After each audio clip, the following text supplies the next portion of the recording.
What's up, y'all? This is Jordan DeLugo, Duval Daily, presented by GenJag.com, out here on family vacation, but getting in this 53-man roster prediction for y'all, part two.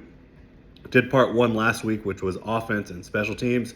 Offense had 25 players. You can go check that out. Also, obviously, had 3 players on special teams: Logan Cook, Ross Matisic, and your kicker, who I believe will be Cameron Little. But getting into the defensive side of the ball, that leaves 25 players left. Not going to bury the lead there. There's 25 guys I have making this roster on defense, 53-man roster, after training camp, right? Training camp's going to kick off in a couple weeks here. You just got training camp dates, open dates for practice announced by the team. You can go check that out on the team's website. But getting into these players that are going to make the football team, in my opinion, on the defensive side of the ball, this will probably be the second to last 53-man roster prediction. We'll probably do one right before roster cuts as well. But getting into this 53-man roster prediction, going to start at edge, then DT, linebacker, safety, cornerback. At edge, I have 4 players making it. Joshua Hines Allen. Yes, that's right. Josh Allen has changed his name officially to Joshua Hines Allen. Means a lot to him. It has a big impact for him on legacy, and he's a big legacy guy. Whether it's through family, football, whatever he does in this life, he wants to leave a legacy. And so that was a big deal for him, changing his name to Joshua Hines Allen. And it's a big deal for his family as well. So congratulations to him. Great guy, great leader, great football player. Excited for him to be able to represent his family that way.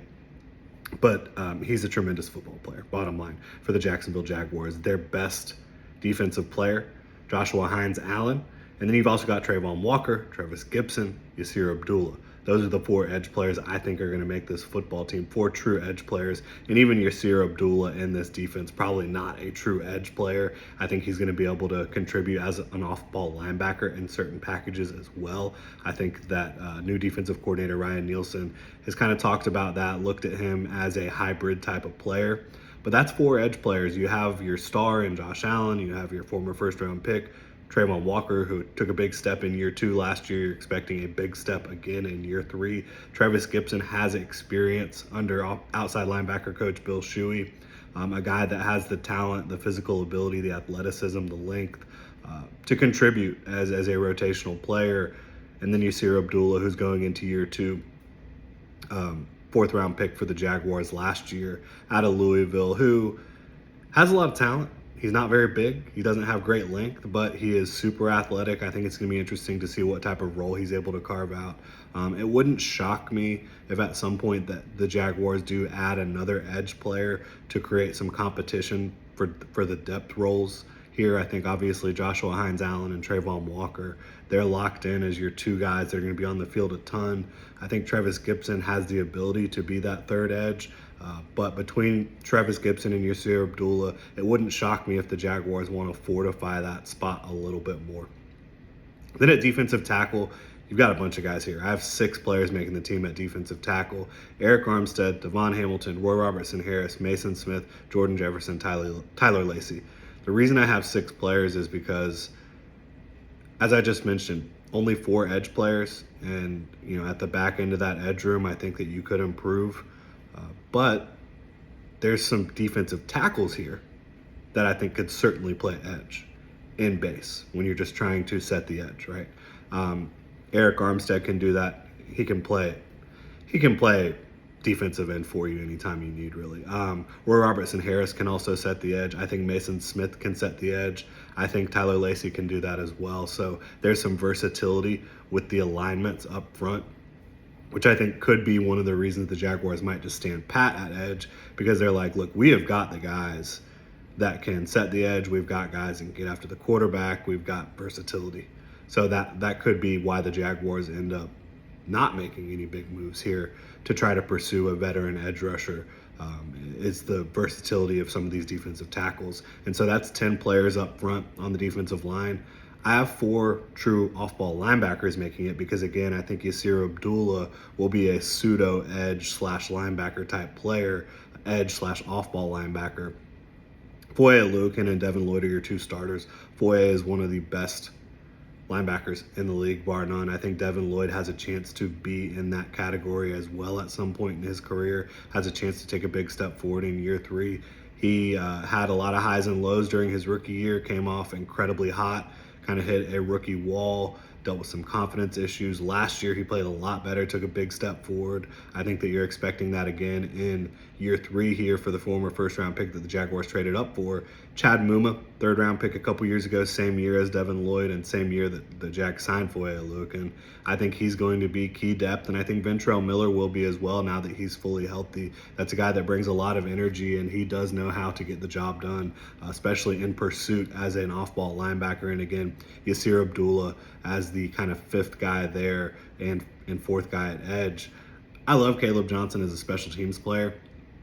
I just think the Jaguars are going to like the versatility of Yasir Abdullah to be able to play off-ball linebacker, and maybe that's going to be why they end up only keeping 4 instead of 5, which they have kept 5 in the past at times. At safety, I've got obviously Andre Sisco, Antonio Johnson, Darnell Savage, Daniel Thomas, Dewey Winger. That's 5 safeties. There's more competition. There's like pretty good players behind that on the roster. You've got Terrell Edmonds, some other guys that can really play. Josh Proctor, who was an undrafted free agent, probably should have been drafted this year. So I think safety is a high competition part of the roster.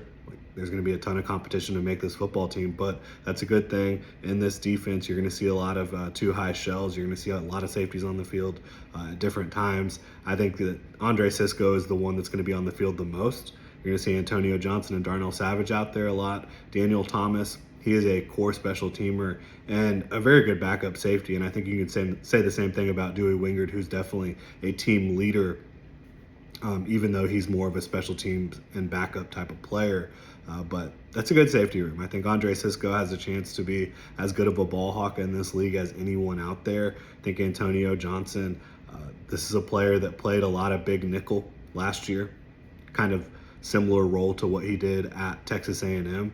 I think you're going to see him more of a too high, coming down in the box type of safety from that too high shell at times. I don't think you're going to really see him in man coverage with slot receivers or anything like that. I do think he can stick with bigger slots and tight ends, but I think Antonio Johnson, he's here to fill Rayshawn Jenkins' role. And I think it was clear as soon as Antonio Johnson stepped on the field last offseason that was likely going to be the case because Rayshawn Jenkins was older, more expensive. They had an out in his contract following the 2023 campaign. So you insert Antonio Johnson, who has very good athleticism, great length, good natural instincts for playing the game. So I think Antonio Johnson's going to be a fun one to see out there a lot in 2024. Another interesting position here at cornerback. 6 players making the team. I have it here. Tyson Campbell, Ronald Darby, your 2 starters on the outside. I think Jarian Jones has as good a chance as Darnell Savage to end up being a starter at some point at nickel. I think Buster Brown's going to make the team. He has looked like he's taken another step forward. Had to get on the field during his rookie year due to injury. Wasn't pretty all the time. Last year, had to get on the field due to injury. Looked a lot better. Looked a lot better last year. And I think this year, you're seeing his physicality and his length really show up out there so far. It'll be interesting to see how he looks in training camp and preseason, but I think Buster Brown is going to be key depth. I think DeAndre Prince, they drafted him for a reason. He has great speed. He has decent length, decent size. A guy that I think is really smart and has played a lot of football at Ole Miss. So I think DeAndre Prince will make the team.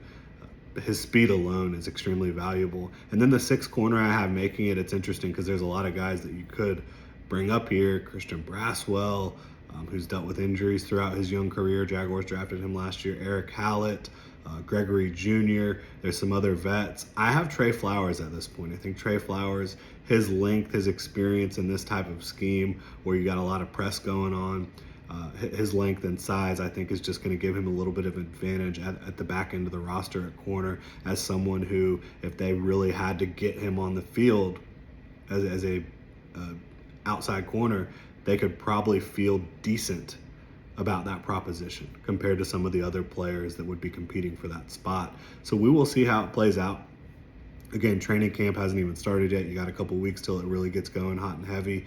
But this is where I have the 53-man roster stacking up right now on the defensive side of the ball. Again, you can check out what I had on offense in the last show from Friday. But again, on family vacation, so not going to have a lot of content for y'all this week, but wanted to finish the 53-man roster prediction part 2. Really appreciate y'all tuning in. Have a good one.